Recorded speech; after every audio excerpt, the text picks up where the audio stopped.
And I find that songwriting itself for me is the ultimate creative expression.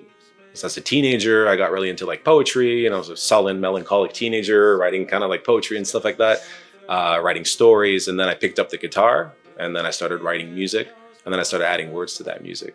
So it's kind of like both interests just crashed into each other at some point, and I've been continuing it since, you know.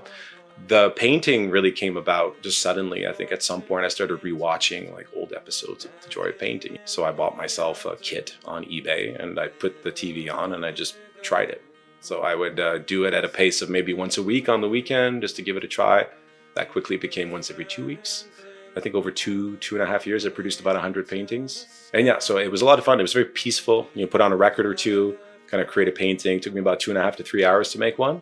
And it was a really nice thing I looked forward to at the end of the week. So that was a lot of fun. But it was just very all of a sudden. You know, I was 30, I think, when I taught myself how to oil paint, and I really don't do it much these days. But yeah, that was pretty much the story with the paintings.